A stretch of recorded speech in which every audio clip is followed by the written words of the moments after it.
I'm got late. This is Chapter 8, the first 48. Law enforcement officials will often tell you that the initial steps taken in the first 24 to 48 hours in any felony investigation, and especially in a homicide inquiry, are crucial to the success of resolving a case. Witnesses need to be located and interviewed. Search warrants for potential pieces of evidence need to be prepared and executed before they are hidden or destroyed.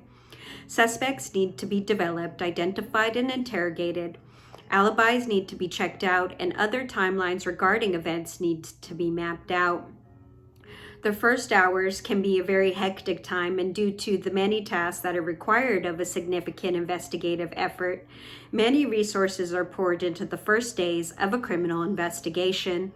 In this particular instance, however, the primary witness to this abduction and murder had been driven away from the crime scene shortly after the discovery of the body of the victim.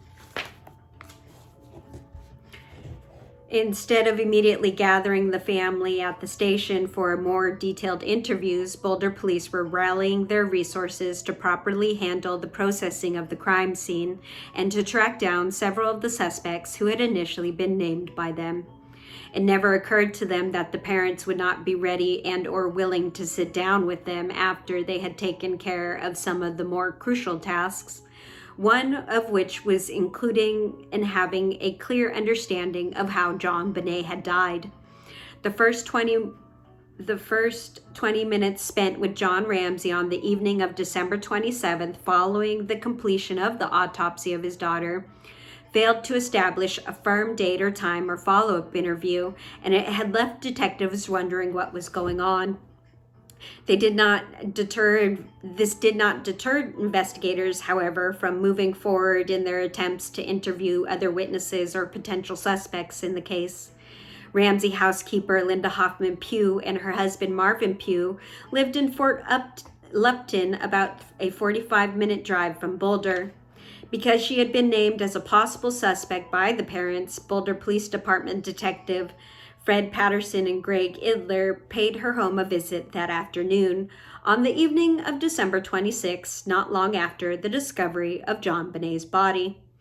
Word of the kidnapping and murder had not yet reached the Hoffman-Pugh household, and the detectives obtained preliminary information before explaining the nature of their visit. Patterson advised that the Boulder police had received a call that morning reporting the kidnapping of JonBenet. The first words out of Hoffman-Pugh's mouth were, "Oh my God, oh my God." Patterson told her that there had been a kidnapping note, and then Hoffman-Pugh began to exhibit signs of his distress, and he told her to settle down and to listen to what he was trying to say. He then again explained that there was a ransom note and that JonBenet had been missing, and that they were talking to a number of people who had knew or worked for the family. Hoffman-Pugh again exclaimed, "Oh my God," and stated that she would never do anything like that. She told the investigators that several months earlier she had talked to Patsy about JonBenet and Burke walking to school alone and JonBenet playing outside on her skates. She had wondered if Patsy was ever fearful that JonBenet being kidnapped under those circumstances. Hoffman-Pugh reported that she talked to no one other than Patsy about these concerns. Hoffman-Pugh seemed unclear as to what was happening and asked the investigators if JonBenet was gone or if she was still missing at that moment. The detectives paused momentarily, and then they told her that JonBenet had been murdered. Hoffman-Pugh screamed and broke down completely, so completely that the investigators were unable to complete a thorough interview as they had desired. The remainder of their questions would have to wait until the following day. Investigators would eventually learn that Hoffman-Pugh had requested a loan of $2,000 from Patsy to help pay rent, purchase some car parts, and to complete some dental work her husband needed. He too had done some odd jobs around the house over the years for the Ramsey family, and this included decorating the home for the Christmas holidays and for family parties. The Christmas trees and decorations had been stored in the wine cellar and basement of the home. Like many others who had been interviewed by Boulder Police Department investigators, Linda Hoffman Pugh described the home as a warren of doors and oddly placed rooms. Finding the specific door that led to the basement was no easy task, and she felt that whoever had perpetrated this crime would have had to have some level of familiarity with the layout of the home. During her follow-up interview, Hoffman Pugh indicated that there were not a lot of sheets for John Bonet's bed and reported that John Bonet had been wearing pull-up diapers. During her first 6 months of employment with the family, she had been wetting the bed nearly every night of the week. Hoffman Pugh indicated that the bedwetting eventually subsided and that it had begun again a month or two preceding the 1996 Christmas holidays. It went on nightly for about a week, and then she thought it to be occurring about every other night. Hoffman Pugh indicated that she worked every other day. When she arrived at the home, the sheets of John Bonet's bed were already stripped in the washing machine located in the hallway outside of her room. She indicated that this activity was taking place right up until about a week before John Bonet's murder. Hoffman Pugh also told investigators that the bedwetting problem extended to the soiling of the sheets. She reported once having found fecal matter the size of a grapefruit in John Bonet's bed. John Bonet's problem with bedwetting was of interest to the investigators, and it figured as one of the early components in their theories that Patsy Ramsey may have lost her cool with her daughter over this behavior. Investigators queried Hoffman Pugh about the type of duct tape and cord that had been seen around the house during her employment with the family. Nothing that she could recall seemed to match the description of the implements used in John Bonet's murder. Investigators wondered, given their examination of the cord used in the garrote, if one or both of these items had been recently purchased items. Their requests for search warrants seeking credit card charges, like similar requests for telephone records, were shot down by the DA's office. And it would be months later, in November of 1997, that a white Stansport brand nylon cord would be identified as the make of cord used to bind and garrote John Bonet. On May 1997, investigators had purchased examples of types of nylon cord from the Boulder Army store and McGuckin's Hardware.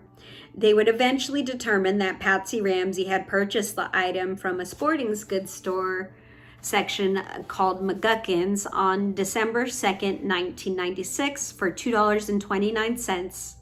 The same price of that nylon cord purchased by the detectives during their investigation. The McGuckin's receipt did not specifically detail the identity of the items purchased, but investigators thought it was too coincidental that the cord had come from the same part of the store and had the same real retail price as Patsy Ramsey's receipt. By the time this information came into their hands, however, the video surveillance tapes at the store had already been recorded over. Investigators were surprised to learn that Ramsey's attorney and their investigators had already interviewed Fleet White on the afternoon of December 27th. In fact, they had called him on the afternoon of the previous day, not long after the discovery of John Bonet's body. White's interview with Boulder Police Department detectives took place late in the day of December 27th, and ultimately he would be interviewed for 3 separate occasions regarding his activities in the Ramsey home. White told investigators that Patsy called his home early Thursday morning, December 26th, indicating that something had happened and that she needed them to come over immediately. He and his wife, Priscilla, drove to the home and observed uniformed officers on the scene. They soon learned that John Bonet had been kidnapped and that a ransom note had been left. Something apparently didn't ring true to White, and despite the presence of a kidnapping note and a demand ransom, he decided to take a tour of the basement to look for John Bonet. He indicated that this was within approximately 15 minutes of his arrival at the home. White's daughter, 6-year-old Daphne, was a playmate of John Bonet, and she had gone missing about a year previously, and she had eventually been found asleep in the family home. So White immediately was familiar with the feelings of panic that were generated under such circumstances. Ramsey notwithstanding, White called John Bonet's name as he moved through the rooms of the basement. He found himself looking at a broken window pane in a series of 3 windows that opened to a subterranean window well. The window was closed but not latched. He observed a hard-sided Samsonite suitcase standing flush against the wall directly beneath the window. He spent some time inspecting the area for signs of freshly broken glass and moved the suitcase to get a better look at the floor. White told investigators that he had found a small kernel of glass on the floor and placed it on the windowsill before leaving the room. He left the window in its closed, unlatched condition. He moved out of the train room and down the short dead-end hallway to a storage room that would later be identified as the wine cellar. A block of wood rotated on a screw to secure the door to this room, and he reportedly unlocked the door and peered inside. It was pitch black inside the windowless room, and unable to find a light switch, he closed the door and secured it with the wooden block. White returned upstairs and didn't mention his tour of the basement to anyone at that time. The house began to fill with people that morning as additional police officers, CSI, and victim advocates arrived to take care of business. Father Roll Haverstock had been summoned to help console Patsy. It wasn't long before the family and friends were inquiring about the status of Burke. Was he okay? Was he still asleep? Patsy was a veritable wreck, and they thought it probably wasn't a good idea for Burke to see his mother in her condition. Fleet White volunteered to take Burke to his house, where visiting family were caring for his children. The Fernies decided to send their children there as well. White indicated that Burke was retrieved from his bedroom by his father, and according to the latter, was told that his sister was missing. He was going to spend some time at his friend's house, Fleet White Jr., so he quickly dressed and grabbed his new Nintendo computer game before heading out of the house. White left the Ramsey home with Burke before the first detectives arrived on the scene, which was approximately 8 a.m. He later told investigators there had been very little conversation between the two of them in the car, and that Burke asked no questions about his sister's disappearance or about the presence of a uniformed officer in his home that morning. White returned to the home after depositing Burke with his relatives and would ultimately accompany John Ramsey to the basement when Detective Arndt suggested the house be checked from top to bottom for anything unusual earlier in that afternoon. White reported that he followed Ramsey to the train room where they spent some time talking about the broken window. Ramsey told him that he had broken into the house through that window earlier that summer and that he had failed to have the glass repaired.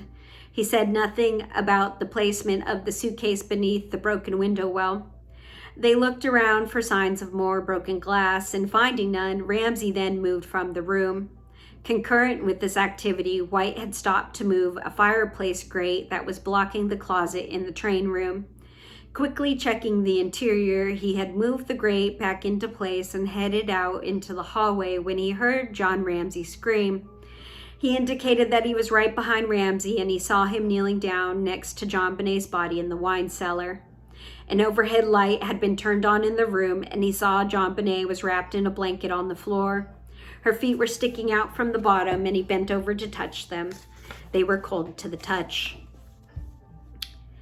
When stating that he immediately ran upstairs, shouting for someone to call an ambulance, Ramsey was close on his heels, carrying the body of his daughter in outstretched arms before him. Detective Arndt directed Ramsey to put her down on top of the basement stairs, and then she subsequently moved the body to the floor of the living room. Detective Arndt had directed White to stand guard at the top of the basement stairs before moving into the living room with John Bonet. For unknown reasons, he he again went to the basement and took a quick look around the wine cellar. He told investigators that he had handled a piece of black duct tape from the floor and had also handled a cigar box in the room. Leaving these items behind, he then returned upstairs, awaiting the cavalry. Investigators learned that the Ramsey attorneys had been quick to contact the Fernie family as well. It seemed that the family had been dedicated resources to the search for the killers as quickly as law enforcement authorities. John Fernie reiterated a tale similar to Fleet White, the early morning phone call of some emergency taking place at the Ramsey home, and the request that they come immediately. Fernie arrived by the way of the back alley, and he approached the rear kitchen door to see the ransom note spread out upon the floor inside the home. It was upside down from his perspective, but he was able to read the statement, "Mr. Ramsey," and the sentence of the first page, heading around to the front of the house. Fernie joined the company of the two uniformed officers and the Whites at the street side entrance of the home.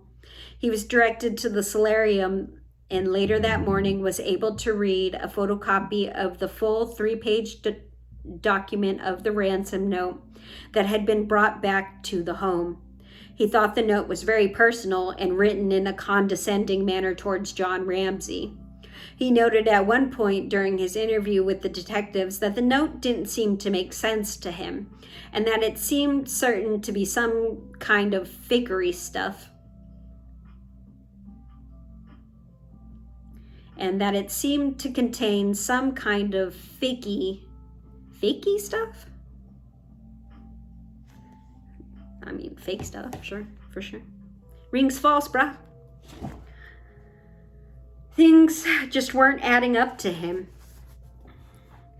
Fernie seemed to recall that someone, John Ramsey, he thought, had said that the doors to his home had been checked the previous evening and that all had been bolted and secured locked. Ramsey had checked the doors again that morning to be certain that John Bonet had not gotten out of the house. At one point that morning, the time uncertain, but as police were processing the scene, Fernie reported that a draft was coming through the house and located the source of the door on the north side of the house by the butler pantry and was standing open, and he shut it. Over the course of the interview conducted on January 1st, 1997, Barb Fernie shared a concern that had raised a question for her. As things were developing in the house on the morning of December 26th, she had begun to ask Burke if Burke had awakened yet. She was aware that, like her son, Burke was an early riser and typically got out of bed in the morning at around 5:30 a.m. She and her husband had been at the house for a while, and like others, were beginning to wonder if Burke was sitting up in his bedroom, awake and alone, while all of the commotion was going on downstairs. She pointed out a discrepancy that created some additional concern for her. She told the investigator that Patsy Ramsey had told her on the morning of December 26th that she had given the ransom note to John after finding it on the spiral staircase. More importantly, however, Miss Fernie stated that she didn't know Patsy had screamed out for her husband that morning. She apparently was under the impression, based on their conversation with Patsy on the morning of the kidnapping, that she had somehow just handed off the note to her husband. Several days later, it didn't make sense for her that Burke would not have been reawakened by Patsy screaming John's name. Mrs. Fernie had been pondering the question. If John Ramsey had been able to hear Patsy Ramsey scream from his bathroom on the 3rd floor of the house, why not Burke? His bedroom was just down the hall.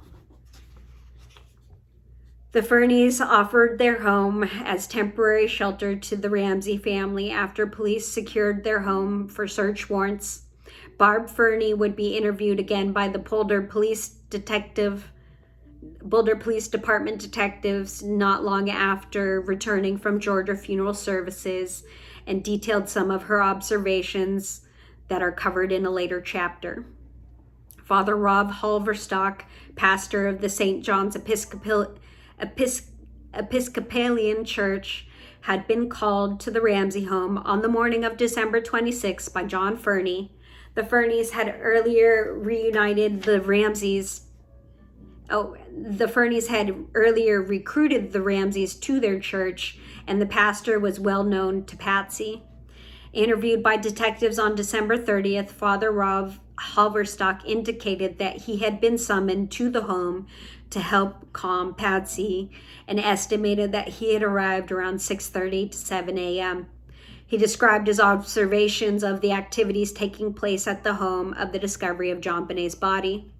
Father Halverstock advised that he had been heating a glass of water in the kitchen microwave when things began to happen. Fleet White had a look on his face that he had never seen before. The racing past him through the kitchen exclaimed that JonBenet had been found.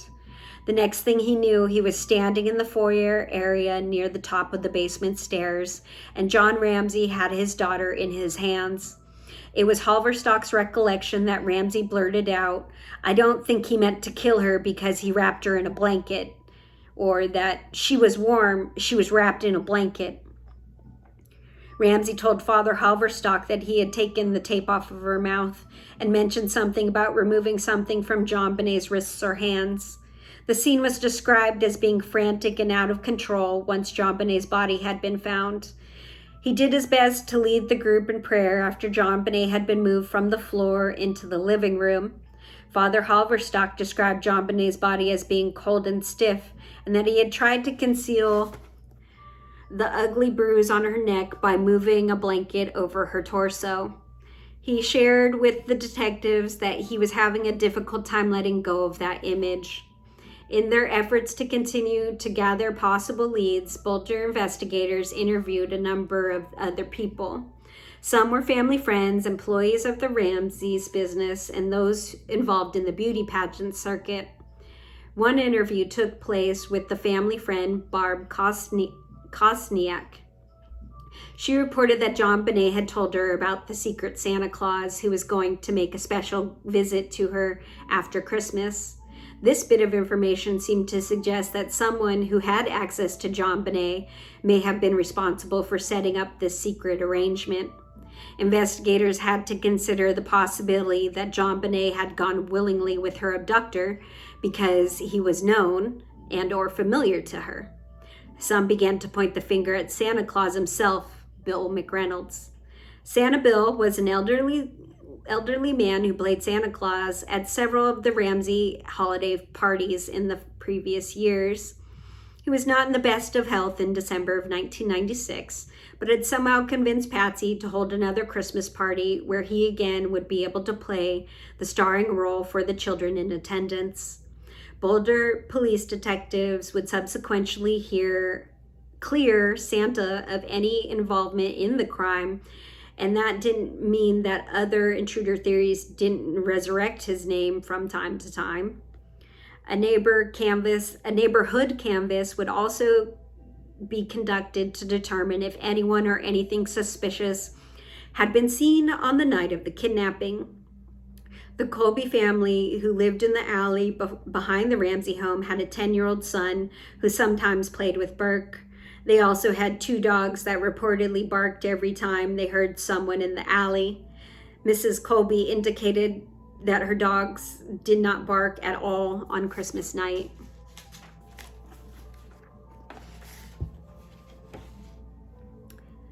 The Broomfitt family, who lived directly south of the Ramsey home, reported that a southeast corner ground floor room lit typically left during the night had been observed to be out at around 2:30 to 3 a.m. on the night of the murder.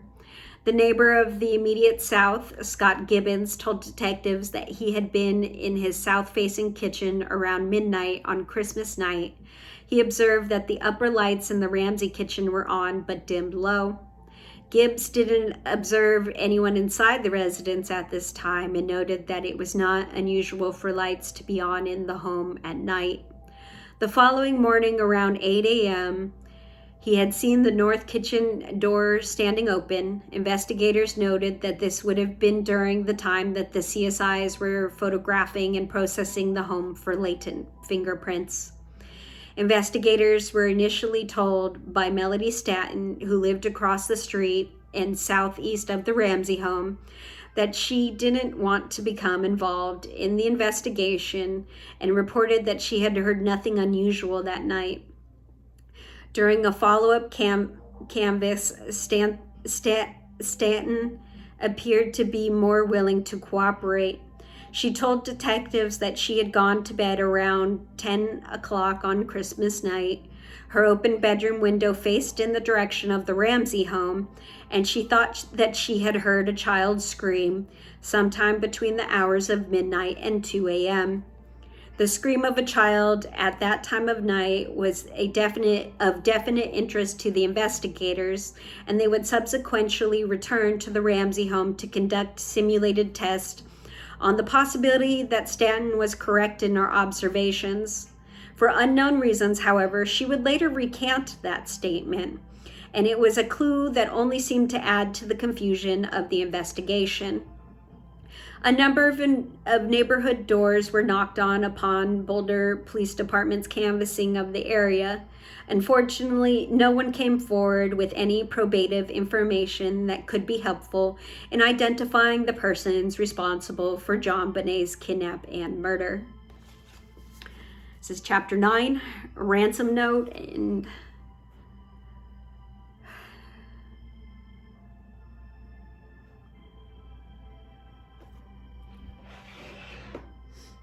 today is Wednesday, December 28th, or no, I don't know what day it is, December 18th. I woke up today and was informed of the news that my older sister died. And I didn't know what to do, so I came here.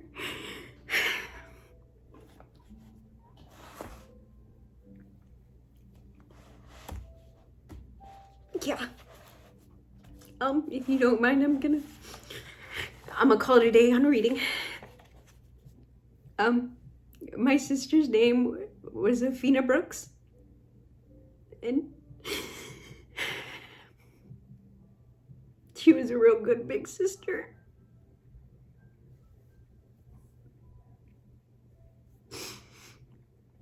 Okay.